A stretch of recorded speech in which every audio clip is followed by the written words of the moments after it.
kids, it's Miss Lisa. I feel like I haven't seen you in forever. Well, it kind of has been forever, and I still can't really see you, because this is a recording. But I'm super excited that Miss Sue and Mr. Todd and I are going to get back to doing our video lessons for you for Sunday school, for children's church. Okay? I know over the summer we tried to do some videos from online, and maybe they weren't quite as good as having Miss Lisa or Mr. Todd or Miss Sue do the lesson. So we're going back to our regular schedule of videos. Okay? We're going to start with 3 stories about Paul, who used to be called Saul. Saul turns into Paul. We'll talk about that, okay? And then we're going to do some stories about the early church. Right after Jesus died and rose again and went to heaven, they started the first sort of church. And we're going to learn some things about church and about how we can be part of church. Just because you're a little kid doesn't mean you're not part of church. You're a big part of church. Big, big, big part. And we're going to find out some things that we can do, okay? So the first thing is, when we would come back in the fall from summer, we would all talk about what we did over summer and where we went on vacation and, all the fun things that happened over the summer. So, was it a fun summer? Probably not, right? Because we can't do a lot of things right now, just the way things are. Everything's kind of floopy, It doesn't work the way it always has. So I know some people tried to go on vacation, and maybe you did. That's good. That would have been fun. But a lot of people didn't because it wasn't a normal summer. So we wouldn't really even be able to have that conversation. We used to act out what our summer vacation was, but we don't really have much of that this year. So I know that we have some new people in our class. Even though we're not in class, even though we're not in Kid City, we do have some new people who have moved up from the nursery to our big kids room. All right? And I know that their names are Charlotte and Nathaniel. And I want to say hi to them. Hi, Charlotte. Hi, Nathaniel. My name's Miss Lisa. So before we start, I want to make one announcement. We have a big announcement. Our friend Colin is getting baptized. I'm very excited. Can you tell? Colin is getting baptized at church on Sunday, October 11th. So if you can't go to church, which I know some people can't right now, you can watch it online on Sunday, October 11th. Ask your mom or dad or grandma or grandpa or big sister or big brother if you can watch it on that Sunday morning so that you can see what it means to be baptized and also see our really good friend Colin be the first one out of our Kid City to be baptized in a very, very long time. So I'm so excited and I'm so proud of Colin for taking this step and being a leader to show everyone that he's accepted Jesus as his Savior and he wants to let everyone know by being baptized. I'm so proud of you, Colin, and I can't wait to see you on October 11th. So we're still going to do one thing that we do every year, and that is our long memory verse passage. Okay, so last year we learned the 23rd Psalm and we memorized that one. You guys were so awesome at that, memorizing the 23rd Psalm. And if you can do the whole thing at the end of the year, you get the big prize, right? The big prize. And everybody loves that. And we had so many people who did that last year. I was so proud of you. So we are going to do a memory verse passage this year. This year, it's going to be Luke 2, 9 to 13. So this is what we call the Christmas story. So if you've ever at Christmas time watched the Charlie Brown special, the Charlie Brown Christmas special, there's a part in that show where Linus, the guy with the blankie, he says this particular passage in that Christmas special.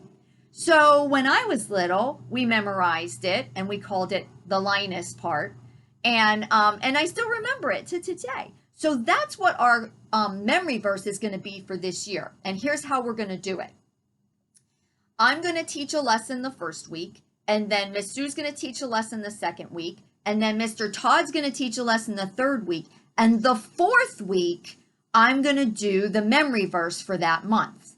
All right? So the fourth week video is just going to be about memory verse, and we will learn one long verse at a time. And then you'll have 3 weeks to memorize it before we do the next verse. Okay? So we're not going to start today. We're going to do just a regular lesson, then Miss Sue's lesson, then Mr. Todd's lesson, and then the memory verse lesson. Okay? So watch for that on the fourth week as we learn the Christmas story, and we memorize that this year.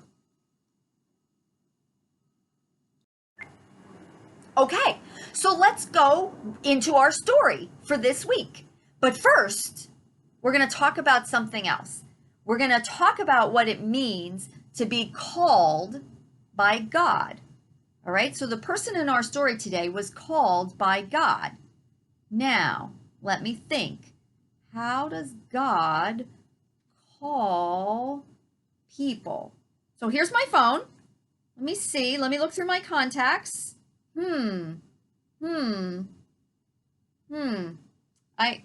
These are all my contacts. You see? I don't have God listed there. So how's he supposed to call me?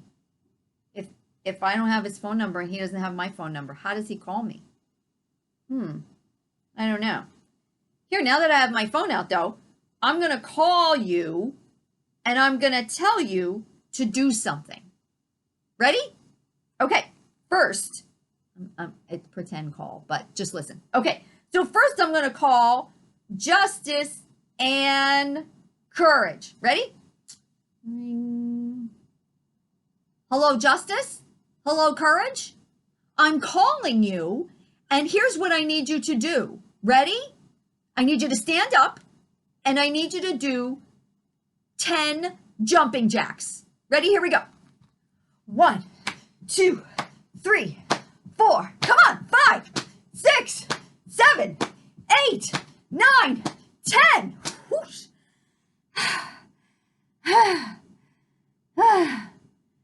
Oh, Miss Lisa needs to get into better shape for Sunday school. Okay. All right. So I called you and told you to do something, right? Wait, next. Jaden and Natalie. Oh, here you are. Let me call. Let's see. Hello? Hello? Jaden and Natalie? I'm calling you and telling you that I need you to stand up and turn in a circle really fast 5 times. Ready? 1, 2, 3, 4, 5. Oh boy. Oh my goodness. Wow.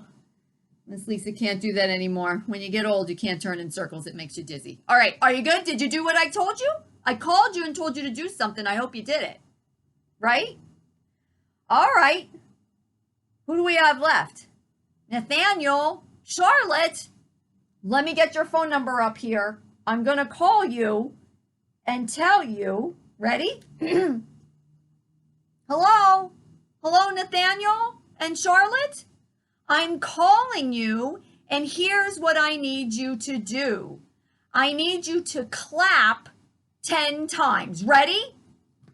1, 2, 3, 4, 5, 6, 7, 8, 9, 10. Oh, I like that one. That was kind of fun. That was like dancing, like music. Okay. All right. Did you do it? Because I called you and told you to do it. I hope you did it, right? Okay. I have one more phone call to make. Let's see if I can find Ryan and Andre, if he's there in my phone. Let's see. Ring, ring, ring. Hello, Ryan? And Andre, are you there? Are you there? I'm calling you because I have something for you to do. Can you count backwards from 10 as fast as you can. Ready? Here we go. 10, 9, 8, 7, 6, 5, 4, 3, 2, 1. I was faster than you. Oh, I was. Oh, yes, I was. Yes, I was. Okay. All right. Why is Miss Lisa doing this? This is so silly, right? I'm not really calling you, but I'm trying to show you what it looks like to get a call to be told to do something, because that's what we're going to learn about today. Somebody in our story is going to be called by God to do something. Now, God didn't call people on the phone. Nope, just like he doesn't call me on the phone. He didn't call people on the phone back in the New Testament either, but he did have some really cool ways of calling people and telling them to do something. So sometimes he would just talk to them, they would hear his voice, right? And sometimes he would send an angel to tell them what to do. Well, in this particular story, we have a really cool way that somebody was called by God in order to do something for him. So we're going to learn our story now. Our story today is about Saul, who changes his name to Paul once God calls him to work for him. But he starts off as Saul. And Saul, when he was Saul, was really, really mean to Christians. He was the kind of person that was the worst bully ever. He bullied Christians and he would persecute them. Now, what does that mean? That's a long word, persecute. Well, it means that sometimes he would hurt them. He might beat them up a little bit. He would usually arrest them and have them put in jail, even though he wasn't a policeman. He was just persecuting Christians, and he would have them put in jail. And he was really mean to them. He went all over the world at that time to find Christians, people who believed in Jesus, and put them in jail and hurt them. That was really his job. That's what Saul did. But you know, God had a plan for Saul, and he saw that he would be able to use him to carry out God's work. So God called Saul to be what we call the greatest missionary in the whole world ever. Saul, once God called him and he became Paul, became the greatest missionary in the history of the world. So how did God call Saul? Not on the phone like we just did, but in a very spectacular way. Let me think of how I can show you the story of Saul.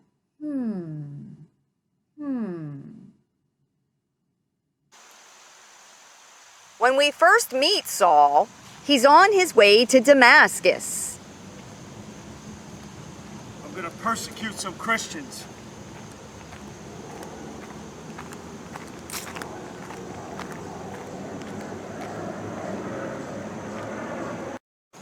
But as he's walking, he sees a great light, and he falls down in terror. And a voice comes out of the light that says, Saul, Saul, why do you persecute me? Who are you, Lord? I am Jesus, whom you are persecuting. Now get up and go into the city, and you will be told what you must do. But the men who were with Saul were speechless, as they didn't hear any sound or see any light. Now Saul was blinded by the light, so he had to have his friends lead him to the city where God directed him to go.